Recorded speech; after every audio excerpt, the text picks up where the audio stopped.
सुन रहे हैं संदीप सुमन को।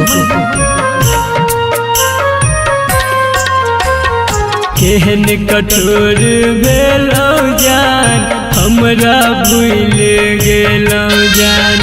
केहन कठोर भेलौ जान, हमरा भूल गेलौ जान। अपना बना के हमरा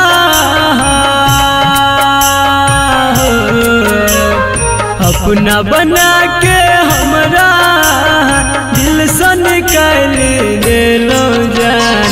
केहन कठोर भेलौ जान, हमरा भूल गेलौ जान।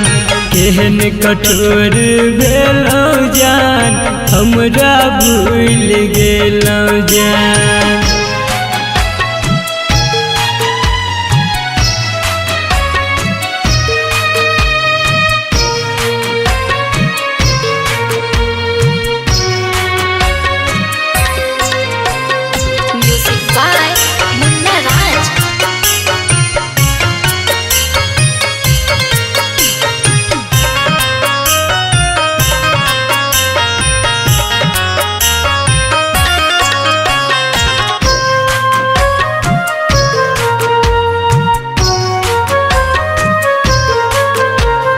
पहले रही दीवाना हम, अब भेलौ बेगाना हम।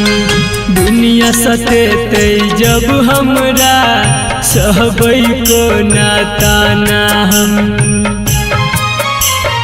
पहले रही दीवाना हम, अब भेलौ बेगाना हम। दुनिया सतेतै जब हमरा, सहबै को नाताना हम। जिंदगी जिए के सहारा हमार हो, जिंदगी जिए के सहारा हमर बस एकटा ही छेलौ जान। केहन कठोर भेलौ जान, हमरा भूल गेलौ जान। केहन कठोर भेलौ जान, हमरा भूल गेलौ जान।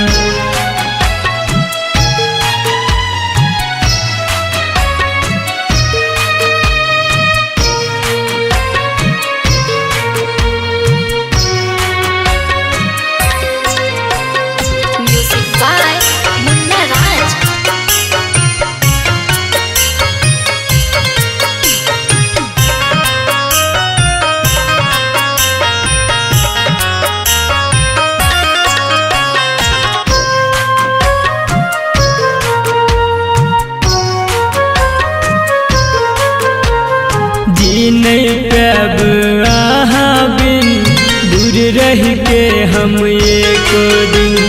हंसी खुशी सब हमर कोना कऽ लेलौ अहाँ छिन। जी नहीं पाब अहाँ बिन, दूर रह के हम एको दिन। हंसी खुशी सब हमर कोना कऽ लेलौ अहाँ छिन। संदीप विकेश शत्रुघ्न कहे हो, संदीप विकेश शत्रुघ्न कहे कोना बदल गेलौ जान। केहन कठोर भेलौ जान, हमरा भूल गेलौ जान। केहन कठोर भेलौ जान, हमरा भूल गेलौ जान।